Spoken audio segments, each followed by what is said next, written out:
하나님은 신실하고 참되신 분이시다. 그분의 말씀이 참되고 그분이 보낸 사자들이 참되고 그분이 보낸 사자들의 행동이 참되고 그분이 보낸 사자들이 전한 하나님의 말씀이 신실하고 참되시다 하면서 이어지는 말, 주곧 선지자들의 영의 하나님이 그의 종들에게 반드시 속히 되어질 일을 보이시려고 그의 천사를 보내셨도다. 지난주 이 말은 신실하고 참된지라 라고 하는 말에 대한 설명입니다.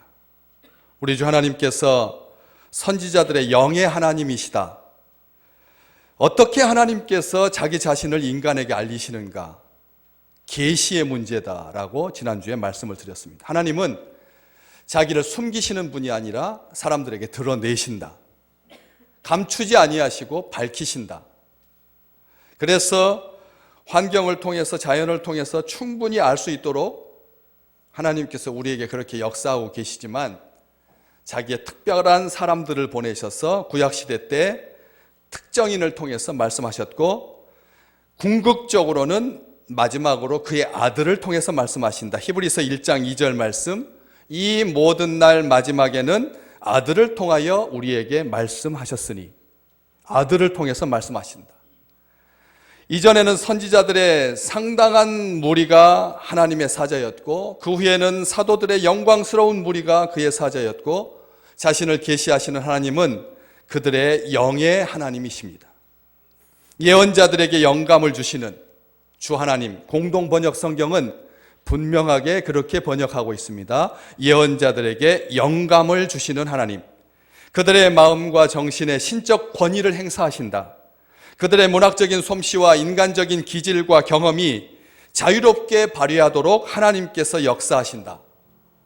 그래서 뽕나무 키우던 아모스 선지자를 통해서 하나님께서 이스라엘 백성들에게 말씀을 전하라고 하시고, 목동이었던 다윗을 통해서 하나님의 선하심을 보여주시고, 마지막 시대 때 말라기 선지자를 통해서 다시 한번 엘리야가 온 이스라엘의 마음을 하나님께 돌이키게 했던 것처럼 하나님은 선지자들을 통해서, 예언자들을 통해서, 사도들을 통해서, 주의 종들을 통해서 말씀하신다. 예언하시는 말씀, 경고하시는 말씀, 가르치는 말씀, 교훈의 말씀이 하나님께서 그들의 영혼을 다루시는 그런 하나님이셔서 전달하라고 하시는 계시다. 그들의 행동이, 그들의 말이. 그래서 좌로 누워서 몇백일, 우로 누워서 며칠, 그리고 인분에다가 음식을 구워서 먹게 하고 머리카락을 잘라서 동쪽으로 흐트리고 서쪽으로 흐트리고 하는 선지자들의 행동 자체도 하나님께서 역사하시고 그들의 행동을 통해서 우리에게 말씀하신다. 선지자들의 생각과 영을 감동시키시는 대언의 하나님, 대언하게 하시는 하나님, 그들 안에서 말씀하셨던 하나님께서 요한에게도 말씀하시고 그 영을 감동시키시고 기록하게 하시고 대언하게 하셨다. 구약시대 때 선지자들하고 똑같이 사도 요한에게도 하나님께서 역사하신다. 그래서 선지자들의 생각과 영을 감동시키시고 자기의 말을 대신하게 하신다. 대언케 하신다. 전령으로 사용하신다. 그 말씀입니다. 그런 하나님께서 오늘 왜 그분이 신실하시고 참되시냐? 하나님의 신실하심과 참되심은 무엇을 통해서 확인할 수가 있느냐? 많은 사람들이 하나님이 신실하시다라고 하는 것은 지구를 한 바퀴씩 하루마다 24시간씩 돌아가게 하셔서 아침마다 태양이 떠오르게 하시는 것이 하나님께서 신실하시다라고 하는 증거다. 봄이면 꽃이 피게 하고 여름이면 물장구 치게 하고 가을이면 알밤이 떨어지게 하고 겨울이면 눈썰매 타게 하시는 사시차 사철을 사람은 게을러서 그것을 다 이루지 못하지만 우리 하나님은 신실하셔서 참되셔서 하신 말씀, 하신 약속을 이루신다. 우주가 운행하는 것은 하나님께서 신실하시다라고 하는 증거다. 이런 것부터 먼저 생각하기 쉬운데 오늘 말씀 보면 참 우리 하나님이 짠하기도 하고요. 우리 하나님께서 신실하시다라고 하는 말이 태양계를 움직이시는 우주의 참 왕이신 그런 하나님께서 신실하시다 하지 아니하고 뭐라고 기록되어 있느냐면 주 곧 선지자들의 영의 하나님이 만왕의 왕이신 만백성의 영의 하나님이라고 하지 아니하고 소수밖에 없었던, 그것도 보내면 사람들이 끌고 가가지고 물구덩이에다가 쳐박고 십자가에다 못 박고 톱질해서 죽이고 거역하고 완악했던 이스라엘 백성들에게 아주 소수였는데, 한두 명이었는데 그들의 영을 관장하신다라고 하는 그 말은 좀 창피한 듯한 느낌이 든다는 것이죠. 그런데 그 하나님께서 오늘 말씀하십니다. 그의 종들에게 반드시 속히 되어질 일을 보이시려고 그의 천사를 보내셨다. 이 선지자들과 요한과 그를 통해서 모든 성도들에게 반드시 속히 되어질 일을 보이신다, 이렇게 말씀하십니다. 그 종들에게 보이신다, 하나님의 백성들에게 보여주신다. 요한계시록 1장 2절은 요한이 하나님의 말씀과 예수 그리스도의 증거, 곧 자기가 본 것을 다 증언하였다, 이렇게 시작하고 있죠. 요한계시록에 시작하면서 요한은 자기가 본 것, 하나님의 말씀, 들은 것, 예수 그리스도의 증거, 곧 자기가 본 것을 다 증언했다. 하나님은 자기 종들에게 보여주신다. 그런데 이 보이다라고 하는 말이 종들에게 보여주는 주인이 몇이나 되겠습니까? 종들한테 주인이 명령을 하달하지요. 오늘은 이제 겨울 준비, 월동 준비 잘해라. 그러면 상종이, 제일 어른 되는 윗종이 자기 아랫 종들 다 모아놓고 이제 주인께서 월동 준비 잘하라고 했으니까 작년에 나무 열심히 모아가지고 창고에다 쟁였는데 3월 말쯤 떨어져가지고 한 보름 가까이 춥게 지내지 않았느냐? 그러니까 올해는 좀 넉넉하게 땔감을 준비해 와서 4월 중순까지 군부를 지필 수 있도록 그렇게 하자. 이런 식으로 명령을 하달하는 거죠. 주인은 종들에게 말하지 않습니다. 제일 상종에게 말하든지 아니면 지시하지요. 그런데 하나님은 어떤 하나님이십니까? 신실하신 하나님, 참되신 하나님은 자기 종들에게 반드시 속히 되어질 일을 보여주신다. 보인다라고 하는 이 표현이 얼마나 귀한지 모릅니다. 말로 지시하면 어떤 사람은 이렇게 해석하고 저런 사람은 저렇게 해석하거든. 한국말은 끝까지 들어야 한다 라고 하는 말이 나올 정도로 들었는데, 똑같이 들었는데도 어떤 사람은 이쪽이라고 말하고 어떤 사람은 저쪽이라고 말하거든요. 그러니까 보여줘야 합니다. 요즘 어쩌다 FC라고 하는 축구팀 이 방송을 제가 아주 열심히 잘 봅니다. 어쩌다 FC. 거기에 보면 안정환 감독이 씨름 선수였던 이만기, 농구 선수였던 허재, 역도 선수, 사격 선수였던 진종호, 이런 사람들을 다 은퇴했거든요. 불러 모아가지고 축구 훈련시켜서 실업팀하고 그다음에 마을 조기 축구회하고 지난주에는 예능 축구 선수들 팀, 최수정이 제일 대장이라고 하는데 그런 팀들하고 이렇게 경기를 하면서 이기면, 비기기만 해도 추리닝을, 이 선수복을 선물하는, 아주 재밌게 제가 잘 보고 있습니다. 그런데 그 안정환 감독이 선수들에게 말로 지시하지 않는다고요. 언어로 지시하지 않는다고요. 그림판을 딱 들고 이 축구 골대에다가는 김광현 선수 얼굴을 딱 갖다 붙이면서 네가 오늘 골키퍼다. 그리고 그 앞쪽에서 최후 딱 가운데 중심을 잡고 버틸 사람, 든든한 사람은 뭐 누구다 해가지고 자기 얼굴을 거기다 딱 붙이는 거예요. 왼쪽 날개는 누구고 오른쪽 날개는 누구고 전방의 원톱은 누구고 그리고 그 옆에서 보조하는 날개는 누구고, 진행하다가 싸우다가 감독이 이렇게 사인을 주면 앞, 뒤로 바꾸는 거죠. 좌우로 바꾸지 아니하고 좌쪽에 있는, 앞쪽에 있는 사람하고 뒤쪽에 있는 사람하고 바꾸고, 오른쪽에 있는, 앞쪽에 있는 사람하고 뒤쪽에 있는 사람하고 바꾸고, 그렇게 지시를 하달한다고. 그러니까 초보인 저도 그렇게 지시하는 걸 보고, 야, 전문가는 저렇게 지시하는 거구나. 말로 100번 하는 것보다 그림으로 딱 보여주니까 너무나 이해가 잘 되는 거예요. 우리 하나님께서 그래서 구약 백성들한테는 환상을 통해서 보여주셨습니다. 환상을 통해서 보여주셨습니다.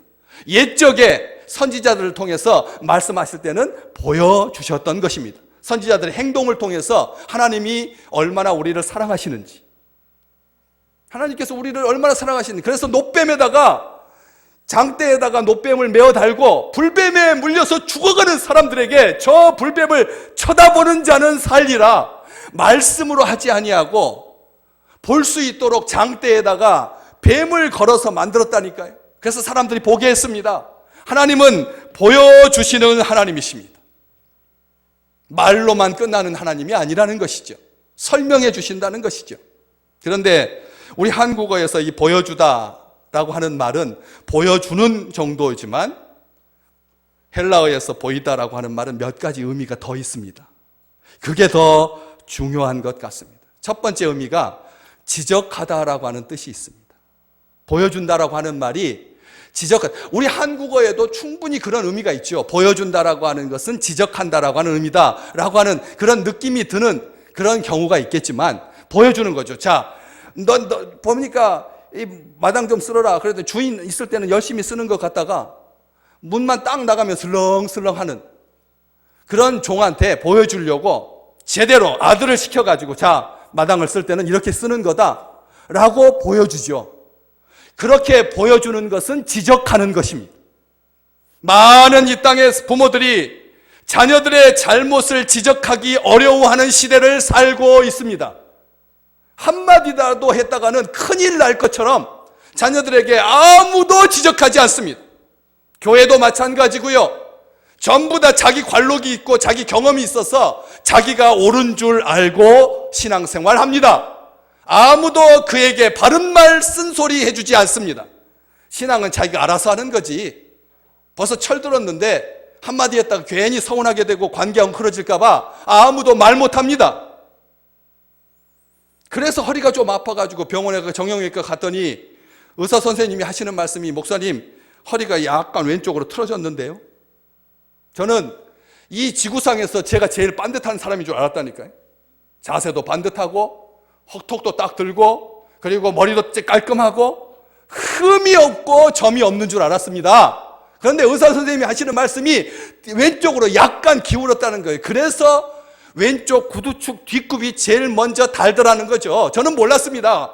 왜 똑같이 산 신발인데 오른쪽 뒤축은 안 달아지는데 왼쪽 뒷굽 앞쪽이 그렇게 잘 달아가지고 10cm 이상 달아가지고 나중에는 구두 그 나무까지 달아 먹어서 구두하시는 아저씨가, 야, 이거 너무 많이 지났습니다. 좀 적게 달았을 때 가져오시면 제가 딱 갈아드릴 텐데 하면서 갈아주셨습니다. 그래서 적당히 달아졌을 때 오시라고. 그래서 알게 되었습니다. 저는 아까워했습니다. 왜냐하면 이왕이면 오른쪽도 같이 비슷하게 달아질 때까지 신다 보니까 왼쪽이 더 많이 달아가지고, 그래서 달 때 사이가 약간 뜨게 되어가지고 거기다 고무를 끼워가지고 그걸 메꿔 주시더라고요. 저는 반듯한 줄 알았다니까요. 우리는 모두가 다 신앙생활 그렇게 합니다. 자기 열심껏 합니다. 그리고 자기가 전부인 줄 압니다. 옆에서 보는 사람이 정확한데 보는 사람이 말해주면 싫어합니다. 그래서 자그마한 댓글 앞에서도 사람들이 나쁜 선택을 한다는 것이죠. 초등학교 아이들이 주로 댓글을 많이 다는데 그 댓글만 보면 꼭 내 영혼을 파먹을 것 같아서, 그래서 그 쓴소리 하나 듣고 견디지를 못하는 거예요. 그래서 옛날에 어떤 목사님이 들려주신 이야기가, 자기 식구들 부를 때 이년하 저년하 하신다는 거예요. 아니 무슨 딸을 부를 때 이년 저년 하나 했더니 안에서 너무나 옹야옹야 해주니까 바깥에 나가서 쓴소리 한마디만 들으면 이상한 생각을 하게 될까 봐, 그래서 처음부터 길들이느라고 집안에서 딸을 부를 때 이년저년 한다는 거예요. 저는 그때 이해를 못했습니다. 무슨 자기 딸을 부르면서 이년저년 하나. 그런데 그 마음, 사랑하는 마음으로 그렇게 한다는 거예요. 우리가 하나님께서 우리에게 보여주신다라고 하는 말은 지적한다라는 뜻입니다. 이 세상에 가는 방식으로 가서는 안 된다는 것이죠. 오리를 가는 자에게 십리를 가르쳐라고 말씀하시고 왼뺨을 돌려다 치는 자에게 오른뺨도 돌려대라고 말씀하시는 이유가 이 세상의 법칙으로 살아서는 안 되겠기에 하나님께서 자기 종들에게, 자기 사람들에게 지적하신다. 또 한 가지는 설명한다 라고 하는 뜻이 있습니다.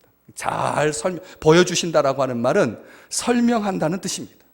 하나님은 강압적으로 말씀하시지 아니하고 설명해 주십니다. 차근차근 설명해 주십니다. 하나님께서 설명해 주십니다. 우리가 이해할 수 있도록 말씀해 주십니다. 아직 우리가 미숙할 때는 미숙하게, 우리가 장성하여서 무엇이라도 소화할 수 있을 때는 그것을 소화할 수 있도록 잘 설명해 주신다는 뜻이고요. 마지막 한 가지 더 뜻은 증명한다는 뜻이 있습니다. 보여준다라고 하는 것이 증명하는 것이죠. 이 말 저 말 많았어요. 이 말 저 말 많았습니다. 그렇기 때문에 결정적인 증거를 딱 보여주는 것, 이게 증명하는 거죠.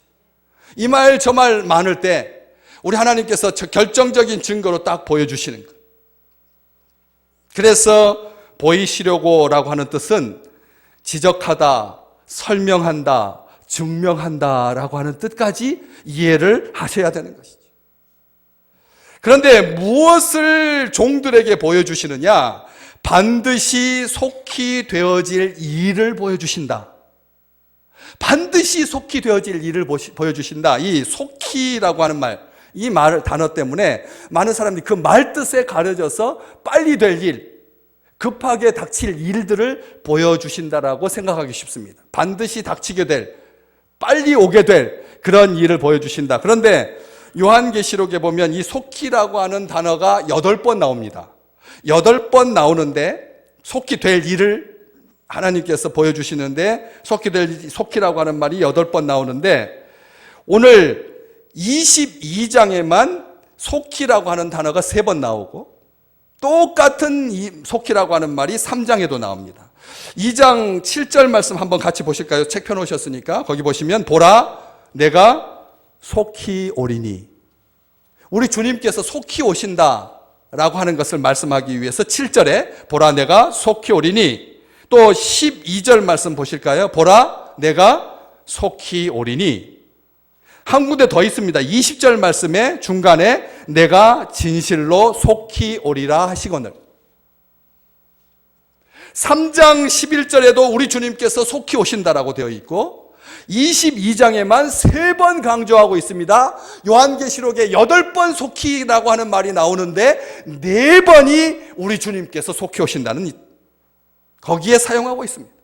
다시 말하면 속히 오시는 분 예수 그리스도, 속히 될 일, 종들에게, 자기 종들에게 반드시 속히 될 일이라고 하는 말이 빨리라고 하는 의미가 아니다라고 하는 것을 알 수가 있습니다. 단지 빨리라고 하는 시간적 의미가 아니라 반복되거나 취소됨 없이 갑자기 반드시 이루어질 일을 강조하기 위해서 속히라고 하는 말을 씁니다.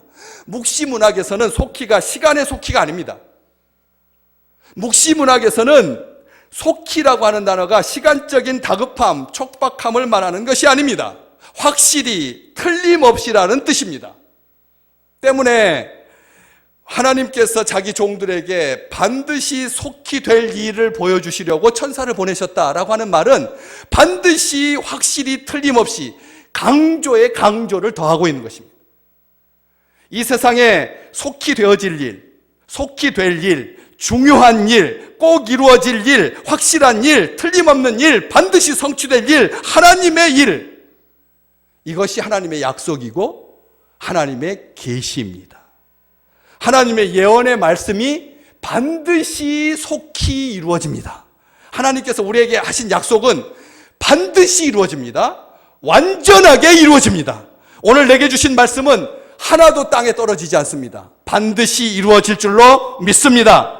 그렇기 때문에 속히 될 일들은 다 하나님의 약속인데 그 약속 중에서 4가지가 하나님의 아들이 속히 오실 것이다라고 하는 것이라는 거죠. 가장 중요한 것, 이 속히 되어질 일 중에 일, 본질적인 일, 하나님의 명예가 걸린 일, 결코 번복되거나 취소될 수 없는 일, 약속 중에 약속, 계시 중에 계시, 반드시 성취될 일은 우리 주님께서 다시 오시는 것입니다. 그 어떤 것보다도 반드시 성취되는 것은 우리 주님께서 다시 오시는 것입니다. 그러나 2000년의 시간이 지났습니다. 감감무소식입니다. 예수님께서 오신다. 그래서 제자들은 식음을 전폐하고 재산을 다 팔아서 함께 모여서 기도했습니다. 오직 기도에 힘썼습니다. 그런데도 우리 주님은 속히 오시지 않으셨습니다. 때문에 세기 말마다 난리 법석을 떨었습니다.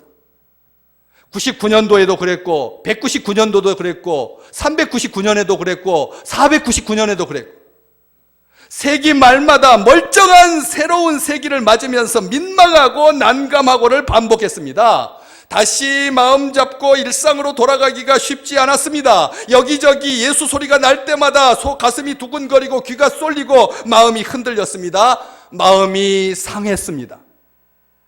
점차 시간이 흐를수록 오히려 세상이 더 긴장하고 교회는 그러려니 했습니다. 오늘 못한 것은 내일 하면 된다라고 하는 생각에 길들여져 왔습니다. 오늘 믿음이 좀 약하고 흔들려도 내일부터 잘 믿으면 된다라고 하는 생각은 가장 나쁜 생각입니다. 왜요? 자기가 마음만 먹으면 할 수 있다라고 하는 생각이기 때문에 그렇습니다. 내가 이렇게 신앙생활 좀 흐리지만 봐라, 내 아이가 고등학교 입학시험, 대학 수학능력 시험을 앞두고 내가 얼마나 변할지 한번 보여주마. 내가 마음 먹으면 신앙생활 잘 할 수 있다. 이런 생각, 마음만 먹으면 얼마든지 따라갈 수 있다라고 하는 생각이 토끼를 잠들게 했던 것을 기억하십시오. 내일 하다가 끝나는 인생들이 너무나 많다는 것입니다. 제가 몇 번 말씀드렸지만 내일이면 집지으리라고 하는 이름을 가진 새가 있다. 내일이면 집지으리라고 하는 새가 있다. 밤새껏 추위에 시달리면서 오돌오돌 떨면서 내일 아침 해가 딱 뜨기 시작할 때부터 내가 부지런히 집을 지어가지고 따뜻한 집에서 자리라.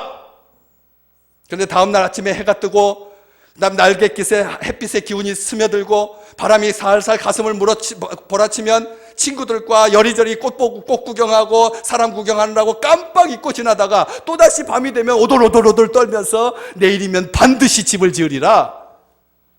그런 새가 있다고요. 결과만 좋으면, 대충 해도 결과만 좋으면 그만이라고 하는 이 대박정신, 이것은 신앙의 적폐입니다.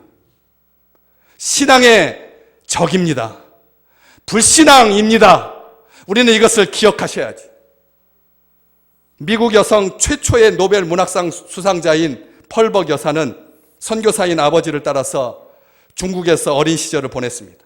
어느 해 심한 가뭄이 들었을 때 아버지가 먼 여행으로 집을 비운 사이 마을에는 백인인 펄벅의 엄마 때문에 신을 분노하게 만들어서 가뭄이 계속된다라고 하는 소문이 돌았습니다.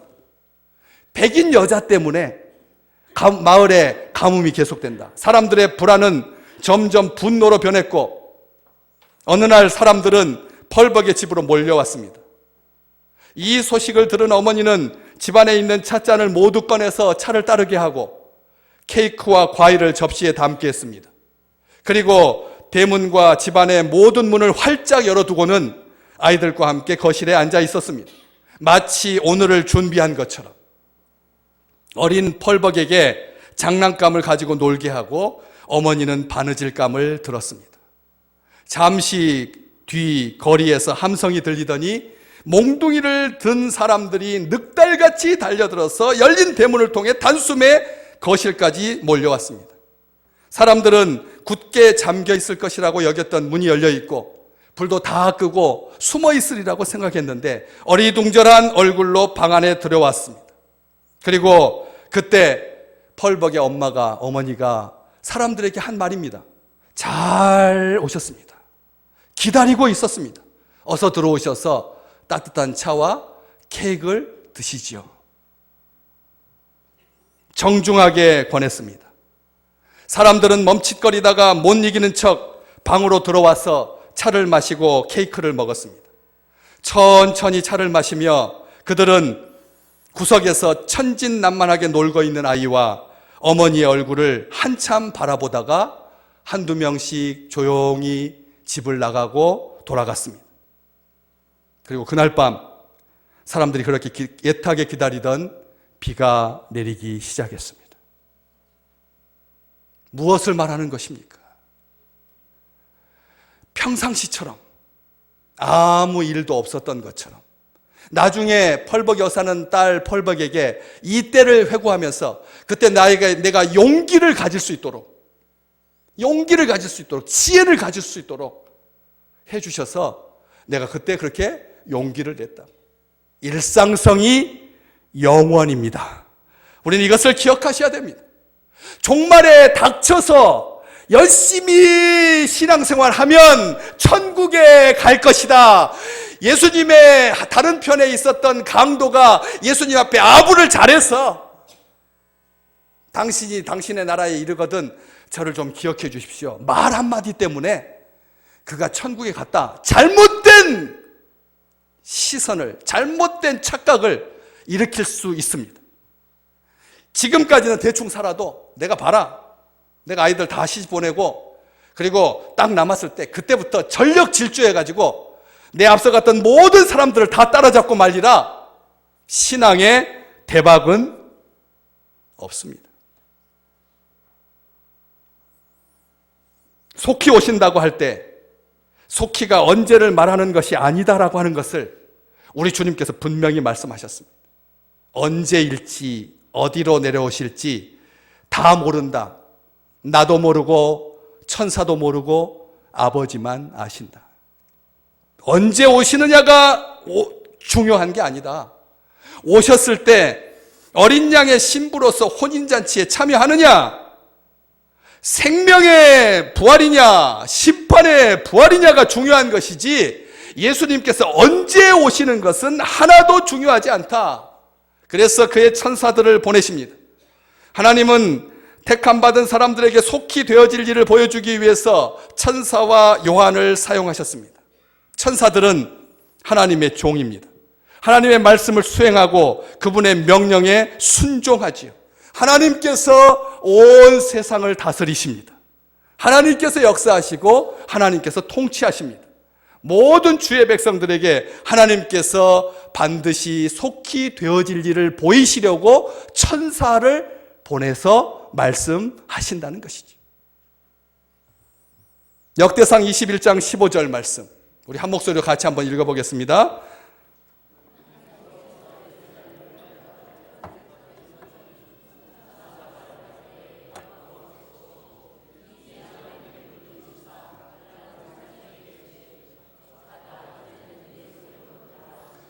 아멘. 하나님께서 예루살렘을 멸망시키려고 천사를 보내셨더니 천사가 멸하려고 할 때 여호와께서 보시고 이 재앙 내림을 뉘우치사 멸하는 천사에게 이르시되 족하다. 이제는 내 손을 거두라 하시니, 하나님께서 화가 나셔가지고 불의한 백성들 앞에 이 멸망을 시행할 수 있도록 천사를 보내셨는데 천사에게 하신 말씀이 이제 그만, 아니다, 그만둬라, 뉘우치사. 우리 하나님은 매를 드셨다가도 하나님께서 그 매 앞에서 멸망할 사람들이 불쌍하셔서 그 재앙을 시행하지 않으신다. 21장 27절 말씀, 여호와께서 천사를 명하심에 그가 칼을 칼집에 꽂았더라. 하나님께서 천사를 보내셔서 군대를 치시면 나라가 멸망하고 맙니다. 18만 5천 명이 죽고 맙니다. 하나님께서 심판을 시행하시면 이 땅에 생존할 나라와 국가가 없습니다. 하나님께서 만약 완악한 대로 치시겠다라고 하신다면 하루를 살 인생이 없다는 것입니다. 하나님께서 천사를 보내셔서 마지막 때 반드시 속히 될 일을 종들에게 보여주십니다. 심판부터 먼저 시행하는 법이 없다는 것입니다. 먼저 알려주시고 먼저 대비케 하시고, 마태복음 13장 41절에 우리 주님께서 하신 말씀입니다. 같이 읽어보겠습니다. 인자가 그 천사를 보내리니 그들이 그 나라에서 모든 넘어지게 하는 것과 또 불법을 행하는 자들을 거두어낼 것이다. 우리 주님께서 구약시대 때 하나님께서 천사를 보내셔서 심판을 시행하시고 멸망을 시행하시고 그리고 경고하시고 돌이킬 수 있는 기회를 주셨는데 예수님께서 하시는 말씀이 인자가 그 천사를 보내리니, 다시 한번 이 말씀은 예수님께서 하나님이시라는 뜻입니다. 우리 주님께서 천사를 보내셔서 그 나라에서 모든 넘어지게 하는 것, 실족하게 하는 것, 예수 못 믿게 하는 것, 예수 믿는 것을 방해하는 것을 다 거두어낼 것이다. 드러낼 것이다. 불법을 행하는 자들을 거두어내실 것이다. 우리 주님께서 하신 말씀입니다. 또 마태복음 24장 31절 말씀 한번 같이 읽어보겠습니다. 그가 큰 나팔 소리와 함께 천사들을 보내리니 그들이 그의 택하신 자들을 하늘 이 끝에서 저 끝까지 사방에서 모으리라. 아멘. 하나님께서 마지막 때에 천사들을 보내실 텐데 큰 나팔 소리와 함께 모든 사람들이 다 깨라고, 다 들을 수 있도록 천사들, 나팔 소리와 함께 천사들을 보낼 텐데 그들이 그의 택하신 자들, 하나님께서 택하신 자들을 하늘 이 끝에서부터 저 끝까지 사방에서 모으실 것이다. 하나님께서 자기 백성을 모으시는 것입니다. 우리가 이렇게 이사 와가지고 이 교회도 다녀보고 저 교회도 다녀보고 이 목사님 설교도 들어보고 교인 분위기는 어떤지, 주일날 김칫국은 맛있는지 다 경험해보고 내가 여기 교회가 딱 좋다 해서 그렇게 정한 것 같아도 하나님께서 자기 백성을 하늘 끝에서부터 저 끝까지 불러 모으시는 것입니다. 하나님께서 모으십니다. 전능하신 하나님께서 통치하십니다. 그분이 모든 것을 다스리십니다. 선한 천사도 악한 천사도 악한 영도 하나님께서 다스리십니다. 하나님의 목적을 이루게 하십니다. 사탄마저도 하나님의 다스리심을 받습니다. 에덴 동산에서 사탄은 하나님으로부터 무서운 선고를 받았지만 한마디도 하지 못했습니다. 사탄은 베드로를 체질하기 전에 주님으로부터 허락을 받고서야 할 수가 있었습니다. 사탄은 하나님께서 허락하실 때까지 욥의 머리털 하나도 만지지 못했습니다. 자기 종들에게 반드시 속히 되어질 일을 보이시려고 천사를 보내신 하나님은 우리 혼자 두지 않습니다. 그 어떤 것도 하나님께서 영원 전에 우리를 위해서 계획하신 목적 외에는 아무것도 일어나지 못할 줄로 믿습니다. 우연히 발생하는 것은 없다는 뜻입니다. 하나님의 계획 아래, 하나님의 섭리 아래, 하나님의 손 안에 우리 모든 것, 만물이 있다라고 하는 것을 기억하십시오. 어떤 제어되지 아니하는 악, 어떤 인간, 어떤 마귀도 세상을 다스리지 못합니다. 시대가 히틀러를 낳았습니까? 히틀러가 세상을 지배합니까? 아닙니다. 하나님께서 온 세상을 다스리시는 것입니다. 오늘 또 이 마지막 때에 한 해가 시작됐나 싶었더니 또 저물어가는 이때에 많은 사람들이 자신의 기쁘신 뜻대로 행하시는 놀라우신 하나님, 영원한 자신의 영광을 위해서 세상을 다스리시는 충만하신 하나님으로 인하여서 우리의 마음속에 날마다 큰 기쁨이 넘치고 반드시 속히 되어질 일을 우리에게 보여주시는 하나님을 기대하는 마음으로 날마다 나아가시기를 주의 이름으로 축복합니다.